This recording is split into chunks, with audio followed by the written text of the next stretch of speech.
नमस्कार दोस्तों and welcome all is health के ऊपर। इस वीडियो में आज अपन बात करेंगे। हमेशा ये चीजें मन में रहती हैं कि बच्चों की हाइट नहीं बढ़ रही है। तो दोस्तों आज ये वीडियो में आज खास इसी चीज के लिए लेके आया हूं कि कैसे हम इन चीजों का ध्यान रखें कि हमारे बच्चों की जो हाइट है वो एक अच्छी हाइट बने। तो उसके लिए पहली चीजें तो अपने को कुछ बेसिक सिद्धांतों को समझना पड़ेगा जो हाइट के ऊपर है। पहला चीज ये है कि जो बच्चे की हाइट है ये किस उम्र तक बच्चों की हाइट बढ़ती है, इस चीज को समझना बहुत जरूरी है। जहां तक हम लड़कों की अगर बात करते हैं तो उनकी हाइट 20-21 साल तक उनकी हाइट बढ़ती है। लेकिन जहां तक हम लड़कियों की बात करें तो जो लड़कियों की हाइट है वो लड़कियों की हाइट तेजी से बढ़ती है, लेकिन उनके जो ये पीरियड्स जब स्टार्ट हो जाते हैं या माहवारी जब शुरू हो जाती है तो उसके बाद आप ये करीब करीब मान के चले कि उसके बाद हाइट में इतना ग्रोथ नहीं होता। हाँ, 1-2 साल हाइट थोड़ी सी और बढ़ सकती है, लेकिन एक मेजर ग्रोथ आपको हाइट के अंदर नहीं मिलेगा। तो पहली चीज हमें यह समझनी है कि हम अपने हमारा बच्चा जो है वो किस एज का है, क्या उसको हाइट इंक्रीज हो सकती है या नहीं, इस चीज को हमें पहले समझना पड़ेगा। तो हाइट और एज का अपन ने इस चीज को क्लियर कर लिया। अब बात आती है कि दूसरा जो सिद्धांत है कि बच्चा, उनके जो पेरेंट्स हैं यानी कि उनके माता या पिता, बच्चे के माता पिता उनकी क्या हाइट है। आप सोचें कि अगर माता पिता की हाइट अगर कम है और बच्चा बहुत हाइट ले लेगा तो ऐसा भी पॉसिबल नहीं, क्योंकि हेरिडिटरी होती है ये सारी चीजें।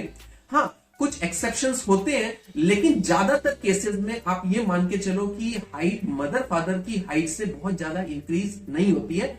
उन दोनों की हाइट का एक एवरेज हाइट ही होती है जो बच्चे उसी हाइट में रहते हैं। लड़कों की हाइट थोड़ी सी ज्यादा हो सकती है और लड़कियों की हाइट फादर की हाइट से थोड़ी कम हो सकती है। इसी तरह से लड़की की हाइट भी जो है मदर फादर की हाइट के कहीं ना कहीं बीच में ही आती है। पहली चीज तो ये। दूसरी चीज, कुछ चीजें ऐसी हैं जो कि हाइट को डिफाइन करती हैं। जी हाँ दोस्तों, जब हमारा बच्चों का जो शरीर ग्रोथ हो रहा होता है तो उस समय आप देखेंगे उनकी हड्डियों का विकास हो रहा होता है। तो बहुत जरूरी है कि बच्चों को एक प्रॉपर डाइट मिले, जिसमें भी अगर कैल्शियम का अगर मैं कहूं तो बहुत बड़ा रोल है, क्योंकि वो हड्डियों के निर्माण उनसे होता है और जैसे जैसे हड्डियों का निर्माण होगा उनकी हाइट इंक्रीज होगी। तो कैल्शियम बहुत महत्वपूर्ण चीज हो गई है। अब कैल्शियम के जो सोर्सेज हैं उनको आप समझना चाहिए। कैल्शियम कहां कहां से हमें मिलता है, जैसे आंवला के अंदर प्रचुर मात्रा में है, फिर बच्चों को जैसे दूध हम पिलाते हैं तो दूध में है, और इसी तरह से जो भी मैं केवल कैल्शियम का थोड़ा सा आपको जरूर जोर दे रहा हूं, लेकिन इसके अलावा भी मिनरल्स, विटामिन और अब जितने भी प्रोटीन्स बहुत महत्वपूर्ण रखते हैं, जिसके क्योंकि पूरी मसल्स का निर्माण होता है, बहुत सारी मतलब जो अपनी बॉडी के अंदर जो डेवलपमेंट है उसमें प्रोटीन्स का, क्योंकि बिल्डिंग ब्लॉक है प्रोटीन्स, तो आप समझ सकते हैं भरपूर मात्रा में हमें प्रोटीन्स और मिनरल्स, विटामिन ये सारे चाहिए। और जितना हो सके अगर हम नेचुरल सोर्सेज से ले सकें तो वो सबसे बेहतरीन है। ये सारी चीजें तो हम खुराक की हम बात करते हैं बच्चों के लिए, लेकिन जो एक और चीज है वो है कुछ एक्सरसाइजेस और कुछ ऐसी चीजें उनकी हैबिट में होनी चाहिए, कुछ इस तरह के गेम्स होने चाहिए जिसके अंदर उनका इन्वॉल्वमेंट होना चाहिए। दोस्तों आजकल की लाइफस्टाइल ऐसी हो गई है कि ज्यादातर हम मोबाइल के ऊपर बच्चे रहते हैं और उनका जो फिजिकल एक्टिविटी है वो नहीं हो पाती है। तो मैं यहाँ ये जरूर कहूंगा कि किसी न किसी आउटडोर गेम के अंदर उनका इन्वॉल्वमेंट हो। आप देखेंगे कुछ गेम्स ऐसे हैं जिसमें, मैं अगर बास्केटबॉल की बात करूं, आप बास्केटबॉल अगर हम बच्चों को खेलने के लिए भेजते हैं तो उसमें अब पूरी बॉडी की अच्छे से स्ट्रेचिंग होती है, जंपिंग होती है, मूवमेंट्स होते हैं, तो उस कारण से उनकी हाइट में अच्छा ग्रोथ आता है। क्योंकि बॉल को डालने के लिए, बास्केट करने के लिए भी आप देखें कि उनका हमेशा मन में ये इच्छा होती है कि हाइट बढ़े, तो वो साइकोलॉजिकल लेवल पे भी काम करता है। तो बहुत सारी चीजें हैं। तो बास्केटबॉल की बात करो, और ना केवल बास्केटबॉल, जितने भी आप देखें रनिंग, बच्चे अगर रनिंग करें तो बहुत अच्छा है।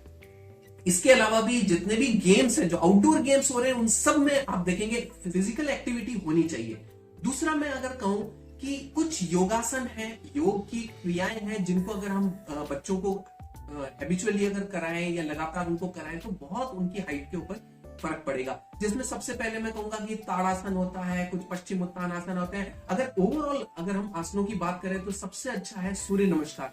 देखिए सूर्य नमस्कार में क्या है, जितने भी अलग अलग पोजेज होते हैं उसके कारण से पूरे बॉडी की स्ट्रेचिंग होती है। बहुत जरूरी है दोस्तों स्ट्रेचिंग, बॉडी की स्ट्रेचिंग होना, और बच्चों की स्पेशली जब स्ट्रेचिंग होगी तो, और अगर अर्ली मॉर्निंग अगर वो लोग कर रहे हैं तो उसका बहुत बहुत बेनिफिट मिलेगा। मॉर्निंग के टाइम में योग की मुद्राएं करें, सूर्य नमस्कार करें उसके माध्यम से, और अगर इवनिंग के टाइम में अगर हम बात करें तो उनको रनिंग या फिजिकल एक्टिविटी या कुछ स्पोर्ट्स एक्टिविटी में अगर वो इन्वॉल्व रहे तो उनकी हाइट में अच्छा इंक्रीज देखने को मिल सकता है। तो बिल्कुल बच्चों की हाइट को लेके कंसर्न होते ही है माँ बाप, तो इन चीजों का अगर हम ध्यान रखते हैं बच्चों को लेकर, और अगर हमने उनके ऊपर नजर रखी तो बिल्कुल उनकी हाइट इंक्रीज होगी। और इसी तरह के वीडियोस के साथ में आप जुड़े रहिए, मिलते हैं अगले वीडियो में। Till the time all is